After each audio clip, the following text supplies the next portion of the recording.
여러분, 교회 곳곳에 붙어있던 포스터를 보신 분들은 아시겠지만 이번 예담 캠프 주제는 진아야 안녕이었습니다. 아마 더러보시고 당황해 하셨을 걸로 아십니다. 그리고 아마 무슨 뜻일까 의아해 하셨을 겁니다. 이때 진아는 참 진나아, 그래서 진정한 나를 의미합니다. 그래서 이번 캠프를 통해 청년들이 자신들의 참된 자아를 발견하길 바라는 마음에 이렇게 진아의 안녕이라는 주제를 잡고 수련회를 진행하였습니다. 특별히 저는 우리 청년들이 스스로가 하나님의 형상임을 분명히 명심할 것을 말씀을 통해 거듭 강조했습니다. 그리고 이것은 비단 청년들뿐만이 아니라 저를 포함한 모든 그리스도인들이 결코 잊어서는 안 될 소중한 정체성일 줄 믿습니다. 따라서 앞서 나눴던 이 청년들과 나눴던 말씀을 이 자리에서 함께 다시 나누기 원합니다. 이를 통해 하나님 형상으로 지음받은 이 소중한 정체성을 새롭게 회복하는 모두가 되었으면 하는 바람입니다. 첫 번째로 우리가 하나님의 형상을 통해 반드시 깨달아야 할 진정한 나는 바로 하나님의 주목을 받는 존재입니다. 창세기는 성경의 가장 앞에 위치해 있습니다. 그래서 사람들은 흔히 이 책이 다른 성경들보다 가장 먼저 기록된 것으로 오해할 때가 있습니다. 그러나 그것은 사실이 아닙니다. 많은 논란의 여지가 있긴 하지만 대부분의 학자들은 창세기가 이스라엘 사람들이 바벨론에서 포로살이하던 시절에 최종적으로 편집 완성된 것으로 이해하고 있습니다. 따라서 창세기는 험난하고 처절했던 역사의 한복판을 살아가는 주님의 백성들이 그 힘겨운 현실에도 불구하고 고백했던 자신들의 믿음을 담은 기록입니다. 그렇다면 창세기 1장에서 하나님의 천지 창조를 묘사한 까닭은 이것을 통해 우주의 기원에 대한 과학적 사실을 드러내기 위해서가 아닙니다. 그 대신 온 세상을 향한 주님의 창조를 믿는 그들의 그 믿음을 표현하는 것이 바로 가장 중요한 목적입니다. 그러므로 창세기 1장에 담긴 창조 사건을 과학적인 기록이 아닌 믿음의 고백 차원에서 다시금 상상력을 펼쳐서 살펴보시길 바랍니다. 거대한 암흑 한복판에 한 줄기 빛이 생겨났습니다. 그리고 그 빛은 하나의 공간을 비추었는데 그러자 그곳에 지붕, 즉 하늘이 펼쳐졌습니다. 이어서 그 하늘 밑에는 땅과 바다가 갈라졌을 뿐만 아니라 그곳에서 각종 채소와 과일들이 움터 올랐습니다. 또한 그 동식물들이 활동하는데 필요한 열과 에너지를 뿜어줄 태양이 만들어졌고 밤 하늘을 밝히는 것은 물론이고 또한 고대인들이 거리와 위치를 측정할 때 절대적으로 의존했던 무수한 달과 별들이 생겨났습니다. 뿐만 아니라 그 휘황찬란한 배경 아래서 새들과 물고기들과 여러 동물들이 역동적으로 움직였습니다. 바로 이러한 과정 끝에 하나님께서 사람을 지으셨습니다. 이를 통해 그 모든 창조 세계가 사람이 만들어지고 살아가는 찬란한 배경이 되고 또한 천지 창조의 순서 자체가 점점 인간 창조를 향해 좁혀오고 있음을 깨닫게 됩니다. 그리고 이와 같은 창조의 절정으로서 인간의 정체성이 결정적으로 드러나는 대목이 바로 오늘 함께 읽은 말씀입니다. 다 함께 27절 읽겠습니다. 다 함께 27절 한 목소리로 읽겠습니다. 시작.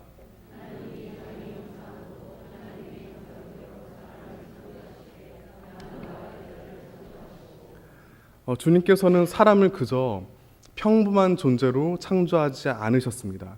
다른 피조물들과는 달리 오직 인간에게만 당신의 형상을 부여하셨습니다.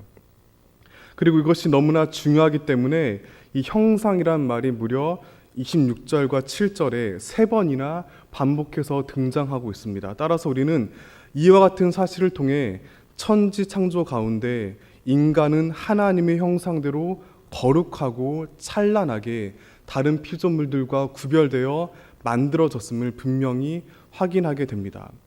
그러나 한편으로 생각해 보면 그 거대한 온 우주 가운데 인간이라는 피조물은 겉으로 보기에 너무나 작디 작은 존재에 불과합니다. 산이든 바다든 거대한 자연 앞에 서본 경험이 있는 분들은 분명 공감하실 겁니다. 잠깐 불어오는 바람에도 온몸이 주체할 수 없이 흔들릴 때, 까마득한 높이와 깊이의 위압감을 느낄 때 우리는 인간이란 존재가 얼마나 유약한지를 생생하게 실감합니다. 비단 자연환경뿐만 아니라 곰과 호랑이를 비롯한 맹수들의 견주어 봐도 인간의 신체 능력은 나약하게 이를 데 없습니다. 그리고 온 지면을 화려하게 수놓은 꽃들과 나무에 비교해 봐도 사람의 외면이 갖는 아름다움은 역시 그리 대단하지 않습니다. 한마디로 사람은 하나님께서 창조하신 거대한 세계 속에 뭐 하나 제대로 내세울 만한 게 없는 먼지와 같은 생명체입니다. 하지만 주님께서는 그럼에도 온 우주 가운데 단 하나, 오직 사람에게만 당신의 형상으로 창조하셨습니다. 이것이 과연 무엇을 의미할까요? 우리는 이와 같은 사실들을 통해 하나님께서는 당신께서 지으신 그 놀랍고 위대한 세계 속에서 지극히 미미하고 보잘것없는 피조물인 인간을 한없이 주목하셨다는 사실을 깨닫게 됩니다. 그렇다면 하나님께서 그렇게 사람에게 집중하고 관심을 두시는 까닭은 무엇일까요? 그것은 바로 사람을 사랑하시기 때문입니다. 누군가를 간절히 사랑해 보았던 경험을 떠올려 본다면 이해하기 쉬우실 겁니다. 제 아무리 많은 사람들 속에, 많은 인파 속에 있다 할지라도 그 안에 사랑하는 사람이 있다면 우리는 금방 그 사람을 알아보게 됩니다. 마찬가지로 하나님께서는 이 무한한 온 우주를 지으시며 단 한 존재, 사람에게만 당신의 형상을 심어두시고 바라보시며 주목하셨습니다. 이것이 바로 이스라엘 백성들이 그 험난한 바벨론 포로 생활 속에서도 끝까지 지켜낸 창조 신앙입니다. 그들은 그 시대의 일반적인 상식대로 왕과 귀족만이 하나님 형상이 아니라 자신들처럼 천대받는 포로들을 포함한 모든 사람들이 하나님의 형상이란 믿음을 결코 굽히지 않았습니다. 그리고 그 믿음 가운데 그들을 향한 하나님의 사랑을 굳게 신뢰하였습니다. 사도 요한이 자신의 편지를 통해 명확히 선언하였듯이 하나님은 사랑이십니다. 너무나 간명한 요약입니다. 그렇게 주님의 본질이 곧 사랑이시기에 성부, 성자, 성령 각각 구별된 인격을 지니신 세 분께서는 서로 간에 그 안에 한없는 사랑과 섬김을 나누시면서 한 존재가 되셨습니다. 이것만으로도 삼위일체 하나님은 충분히 그 스스로 부족함 없이 살아갈 수 있습니다. 그러나 주님께서는 함께 사랑을 나눌 또 다른 누군가를 창조할 것을 결심하셨습니다. 그래서 말씀으로 온 우주를 만드셨습니다. 그리고 그 가운데서도 더욱 특별한 사랑의 대상을 지으셨습니다. 바로 하나님의 형상을 지닌 사람입니다. 그러므로 인간을 향한 주님의 말도 안 되는 사랑이 가능할 수 있었습니다. 하나님께서는 이 세상에 존재하는 그 어떤 무엇보다 심지어 당신 자신보다 사람을 사랑하시고 주목하시며 끝없는 관심을 놓지 않으십니다. 그렇기에 하나님의 아들이 참 사람이 되셔서 이 땅에 오셨습니다. 그뿐만 아니라 하나님 나라를 전하시다가 마침내 십자가에 달려 숨을 거두셨습니다. 그리고 그 깊고 깊은 죽음과 절망을 이기고 다시 살아나셔서 진정한 생명과 희망을 모든 사람들에게 안겨주셨습니다. 사랑하는 여러분, 그러므로 우리 모두는 하나님의 형상으로 지음받은 무한한 사랑의 대상임을 항상 명심하시길 바랍니다. 다른 사람들이 여러분을 어떻게 보든 간에, 심지어 스스로조차 자신을 어떻게 판단하는지와 상관없이 우리 모두는 항상 하나님의 사랑 어린 주목과 관심을 받는 존재라는 이 소중한 정체성을 결코 잊지 말고 살아가시길 바랍니다. 이것이 바로 우리가 온 우주 가운데 단 하나 하나님의 형상으로 지음받은 존재임을 성경이 우리에게 알려주는 이유이기 때문입니다. 그렇게 우리 안에 담긴 주님의 형상을 바라보면서 스스로를 더욱 아끼고 사랑하시길 바랍니다. 여러분 자신을 더욱더 긍정하시길 바랍니다. 스스로에 대한 포기와 좌절을 이제 훌훌 털어버리고 다시금 우리의 창조주 하나님께 나아가시길 바랍니다.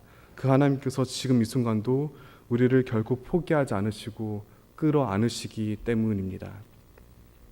두 번째로 우리가 가진 하나님의 형상을 통해 깨달아야 할 진정한 나는 관계를 이루는 존재입니다.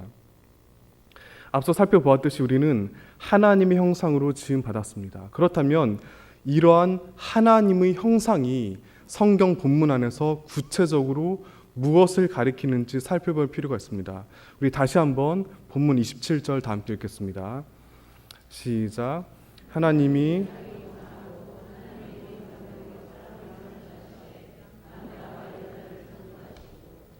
아멘. 이 27절 말씀을 하나님이 자기 형상대로 사람을 창조하시고라고 해도 그렇게 언급해도 우리는 내용 이해에 전혀 문제를 갖지 않습니다. 그런데 이 문장에 굳이 하나님의 형상과 창조가 한 번씩 더 반복되어서 언급되고 있습니다. 중요한 점은 일반적으로 구약 성경에서 반복은 곧 강조라는 사실입니다. 그렇다면 27절이 하나님의 형상대로 사람이 창조되었음을 강조하면서 분명히 드러내고자 하는 바는 과연 무엇일까요? 그것은 바로 하나님의 형상대로 지음받은 인간 본연의 모습은 혼자가 아니라 남자와 여자, 즉 관계라는 사실입니다. 그런데 이런 언급은 여기만이 아니라 아담으로부터 시작되는 족보를 기록한 5장의 첫 머리에도 등장합니다. 다 함께 5장 1, 2절 다시 한번 읽겠습니다. 시작. 이것은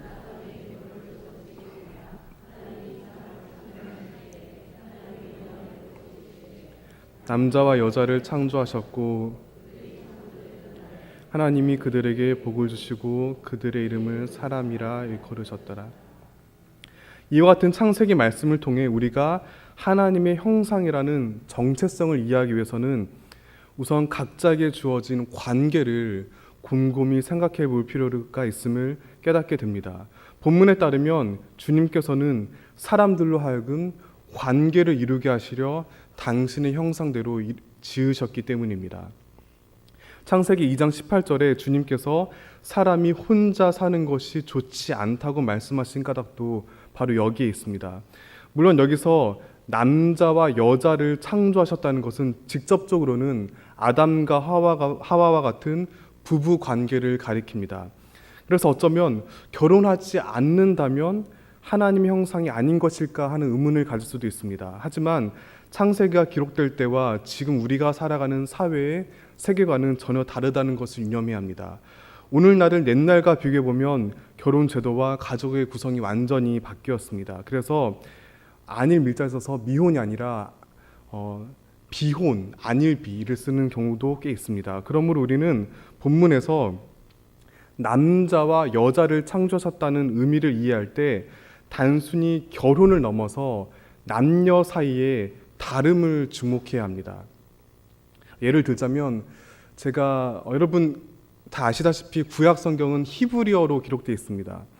저는 대학교 4학년 1학기 때 처음으로 히브리어 수업을 들었는데 처음에는 원전을 읽는다는 그 기쁨에 열심히 수업을 따라갔지만 중간고사를 지나면서 도무지 진도를 따라갈 수가 없었습니다. 교수님 말씀도 히브리어로 하시는 것 같고 무척 어렵게 그 고대 언어를 배웠던 기억이 있는데 그 수업을 마치자마자 그 여름방학 때 제 아내를 소개받아서 연애를 하게 되었습니다.